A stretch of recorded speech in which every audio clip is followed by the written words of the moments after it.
Hello and welcome to WION Live Broadcast. I'm Simon Marks in Washington, D.C., and these are the headlines of this Wednesday.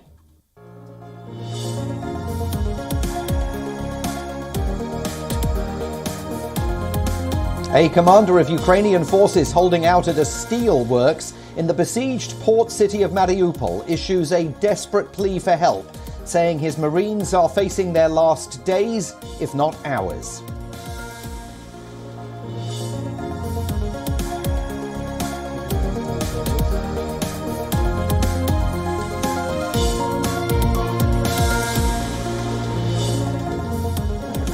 President Joe Biden will convene top U.S. military leaders in an annual White House gathering today that takes on special significance as the war in Ukraine enters a risky new phase. The United States plans to unveil more lethal aid for the country.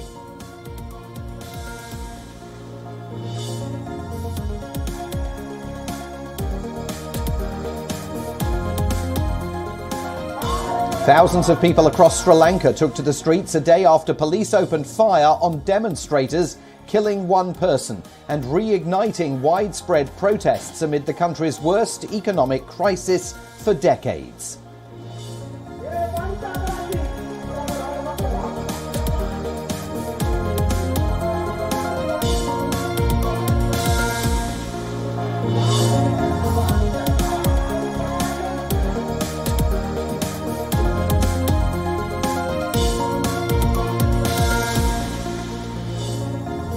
A security pact between the Solomon Islands and China will not undermine peace, insisted the Prime Minister of the Pacific Island nation in an address to Parliament that was aimed at easing the concerns of the US and its allies.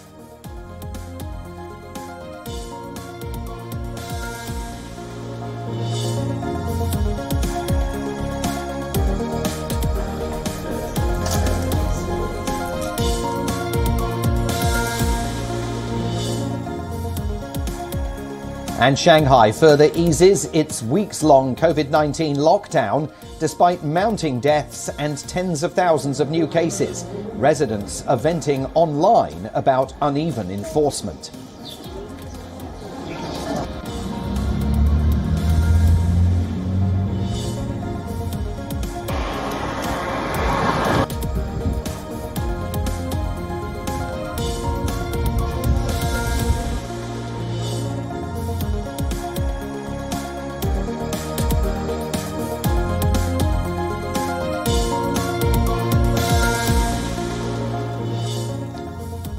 President Joe Biden will host top U.S. military leaders today at the White House. This annual gathering is taking on special significance as the war in Ukraine enters a risky new phase. At a time when the United States plans more military aid, a variety of topics will be on the table for discussions by senior military leaders and members of the President's National Security Council. The event includes a formal West Wing meeting, as well as a dinner in the President's residence tonight. Spouses of the military leaders will be there for that. While the annual military policy meeting rarely makes headlines, weighty issues are on the agenda this year, and they're topped by the crisis in Ukraine, with growing concerns that a grinding conflict there could imperil European security for years to come. Russia says the war has entered a new stage. The Kremlin says Russian forces are methodically seeking to liberate the Donbas region of eastern Ukraine, including the cities of Donetsk and Luhansk. Western allies anticipate Russia's campaign could last many months. The United States is expected to announce another military aid package for Ukraine in coming days. It could match the $800 million pledged only last week. US forces are not fighting in Ukraine, but are indirectly engaged, arming, training, and financing Kyiv's forces. Last month, President Biden asked Congress for record peacetime spending on the military for the upcoming fiscal year, a budget of $770 billion. The meeting today comes amid questions about the future of NATO forces in Europe, including whether to install a permanent presence on the defense alliance's eastern border with Russia.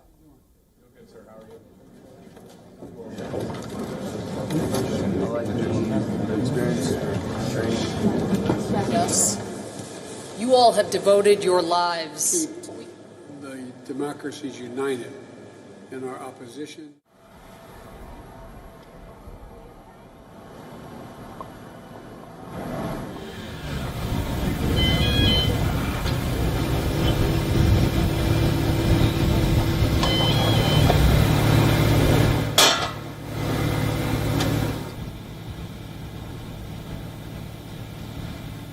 Let's go live now to WION's correspondent Susan Tehrani. She joins me now from New York. Susan, good to see you again today.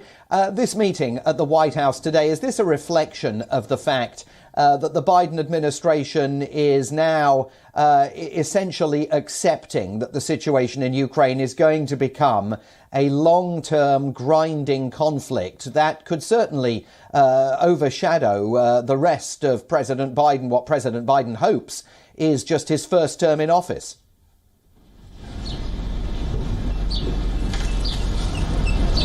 Right, definitely an issue that the Biden administration has been signaling. President Biden really did mention that a few weeks ago. He said that this war may be a long war. We've heard European officials also make that claim and assessment as well. What's interesting is that Volodymyr Zelensky, the Ukrainian president, continues to insist that this war would be over had the United States and other NATO member states assisted him properly with the proper weapons and perhaps taken more preemptive measures against Russia with sanctions and whatnot, and we wouldn't be in the situation that we are right now. So the question that many are asking right now is the possible prolonged status of this war the cause of not having adequate action on the part of the United States in the first place, and how long is it going to take, and whether or not there would be adequate support for that moving forward. So we're expecting this announcement of perhaps another $800 million in weapons shipments to Ukraine, and certainly the president's got more money available to him to carry on digging deep in that regard in the weeks ahead. But how difficult is it going to be for President Biden to keep walking this line that he's not putting any American troops into Ukraine, particularly in a week in which we have learnt that at least some retired US military figures have volunteered to sign up with the Ukrainian International Brigade, are supporting Ukrainian forces on the ground in Kiev and in other locations across the country. I mean, that could very easily be misinterpreted by the Kremlin if the Kremlin so chose, couldn't it? Absolutely. And, you know, what's alarming is that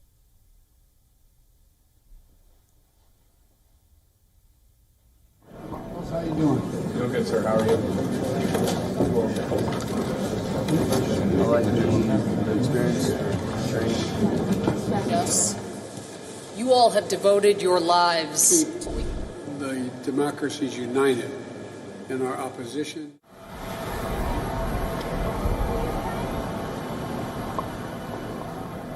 Well, I think we lost Susan there for a second. We were just about to ask her. I think she may be back with us again. Let me just try that question one more time. Susan, we were talking about how complicated it's going to be for President Biden to walk the line of insisting that there are no American boots on the ground, when we do know that there are at least some retired US military figures who have now signed up for that international brigade that President Volodymyr Zelensky of Ukraine has formed. And you know what's interesting about that is that there hasn't been any kind of sort of condemnation, or at least any statement officially coming out from the U.S. government to sort of prevent U.S. citizens from joining that international brigade that's inside of Ukraine. Of course, these are private citizens. They can do what they can. But one notable person that has recently joined in the past few days is an MSNBC commentator, a media commentator commentator who was a former naval intelligence officer named Malcolm Nance. So he appeared in a suit and tie on television the night before, and then the day after, he was seen in Ukraine joining the military forces holding a Kalashnikov. And then again, in another segment, he was sitting and analyzing the situation on the ground in Ukraine. So, first of all, this brings into question not only the ethics of journalism on the one hand, what message this is trying to send to the American public on the other, whether or not it's safe to go over there and join this recruitment International Legion of Defense. And also, I really found this, and I think it's very important to note about how sensitive and delicate it is for Americans to go and join, as you mentioned, and how this could get out of hand and be misused by the Russians. According to the Ukrainian government, units of the international fighters formally do fall under Ukraine's regular armed forces and report to Ukrainian commanders. So they have been open that international fighters, including Americans, can go and join this international brigade. However, Russia has announced that it would consider foreigners fighting in Ukraine to be mercenaries. That means that, according to Russian officials, if they are captured, it's not clear whether or not they would be entitled to prisoner of war status and how they would be treated.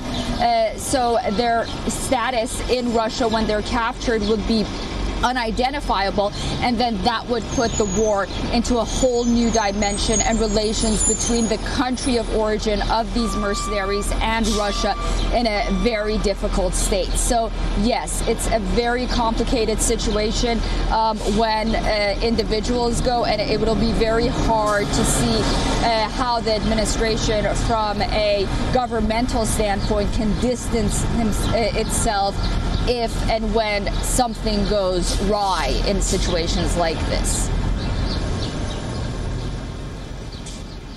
Missing in action, ethics in US network news. Very much in action for us today in New York City. WION's Susan Tehrani. Susan, thanks very much indeed for that. Russia has once again issued an ultimatum to Ukrainian forces in the besieged Black Sea port of Mariupol to lay down their arms and surrender. But Ukrainian officials this week have been absolutely insistent that their fight for the city is not over yet. Here's the latest.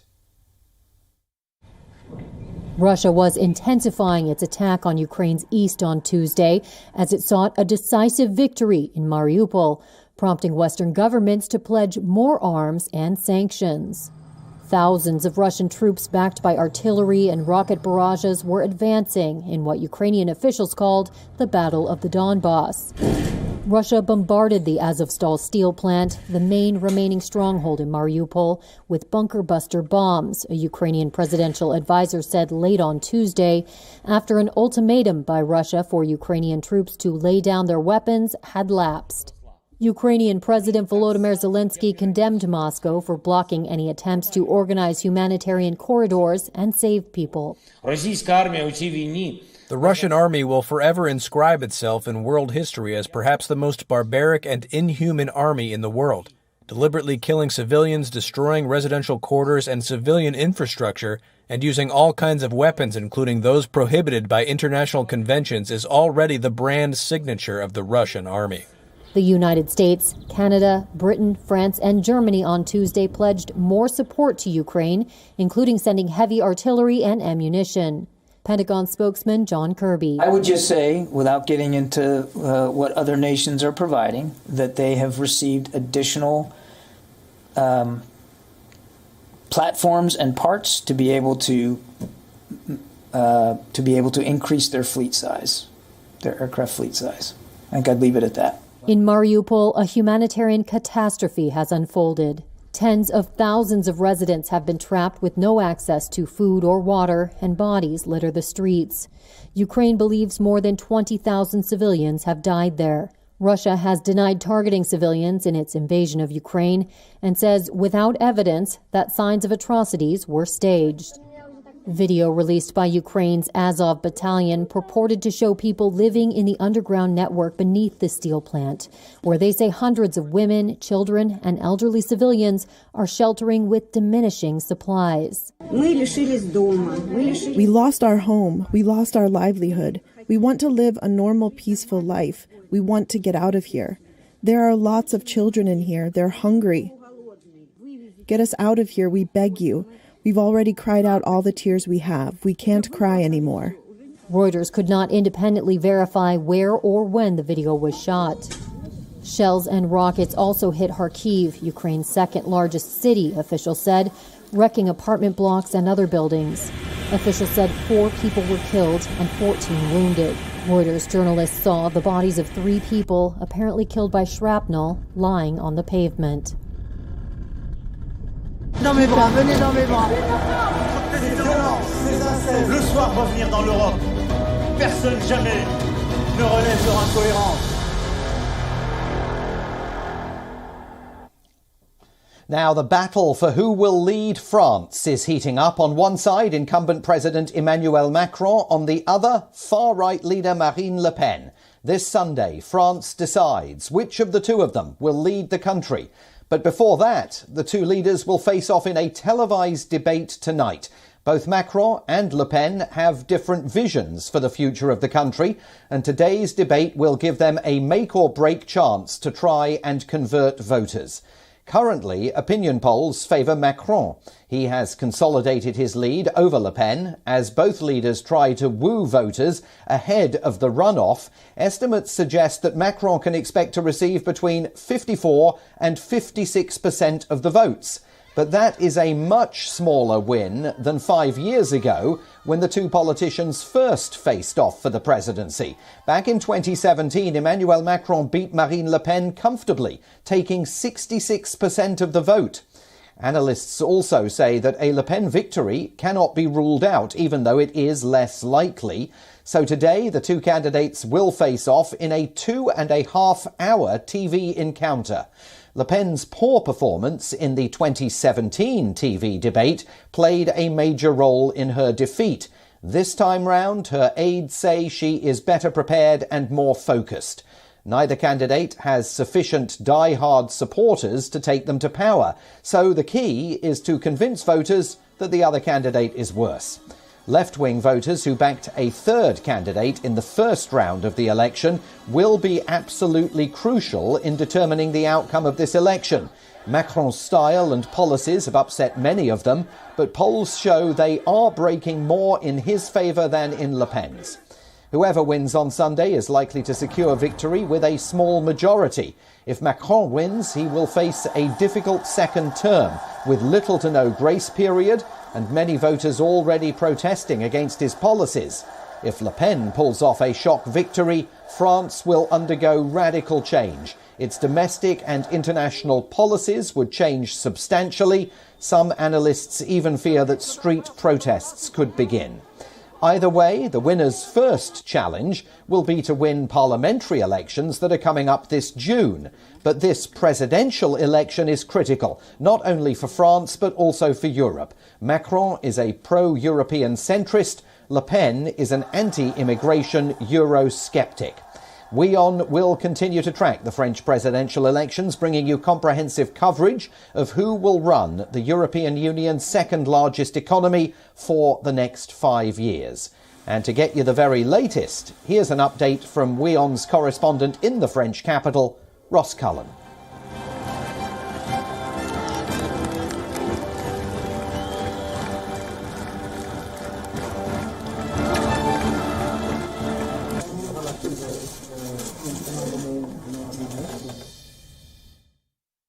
Yeah, the consensus is that Emmanuel Macron does have a lead in these polls heading into the second round, that crucial presidential runoff vote, which is going to take place on Sunday, 2 weeks after the first round, in which he was also leading the polls. That first round saw Marine Le Pen and Emmanuel Macron emerge as the two candidates who would go through to this final runoff race. And as is traditional, in the 2-week period between the first and second round, there is a TV debate, live head-to-head, which will be taking place at 9 p.m. local time here in France, where we will see Emmanuel Macron and Marine Le Pen, just as they did in 2017, go face-to-face to try to take apart each other's argument, to try to break down their own policies, promote their own project, their own vision, while also trying to illustrate to the French people that their opponents' policies are not fit for France. The people of East Africa are facing a severe drought. Scarce rainfall and high temperatures have worsened their situation, but hunger and malnutrition are widespread and there is little hope of relief. Delayed rains in the Horn of Africa has left it vulnerable to extreme weather conditions. East African countries like Kenya, Ethiopia, Somalia and the Sudan make up the continent's horn-shaped peninsula. More than 20 million people in the region are preparing for the most severe drought since 1981. The UN authorities recorded high temperatures and scarce rainfall for the last 2 months. The region is heavily dependent on agriculture. Extreme weather conditions have put the entire population at risk of starvation. The UN's World Food Programme estimates that about 14 million in the region are starving. They warn that the worsening of drought can affect more population. After 3 failed rainy seasons, it's estimated that the region is the driest it has been in 40 years. We're now waiting for the current rainy season to arrive. It's late and we're very concerned of what the implications will be if it is below average. The estimates suggest that the numbers affected could skyrocket to 20 million people. We need the ability to respond. We need the rain. Approximately 1.4 million children under 5 in the Horn of Africa are vulnerable to acute malnutrition. This drought is the worst drought that we have seen for the last 20 years. It affected the whole community, especially children, especially the under 5 children. So we are getting here a lot of malnourished children, more than the children that we have seen 6 months ago. The number of admissions have increased from 5 patients per day to 15 patients per day. East Africa endured a harrowing drought in 2017 as well. Rapid action by the community helped avert a famine in Somalia then. Similar action is required now. The UN agencies have asked for $473 million over the next 6 months to deal with the present crisis. The region is already bleeding with issues of poverty and locust invasion, and an acute drought will only worsen the condition. Bureau Report, WION World is One. And scorching heat is not troubling humans alone. Even wildlife is plagued by soaring temperatures in the southern Mexican market city of Mérida. Zoo animals could be seen enjoying an icy retreat to beat the heat. We'll leave you with those visuals. I'll see you again here on WION Live Broadcast very soon. Join Nina Maria Potts for the Thursday edition of our Washington programme. And thanks for watching WION. World is One.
many other.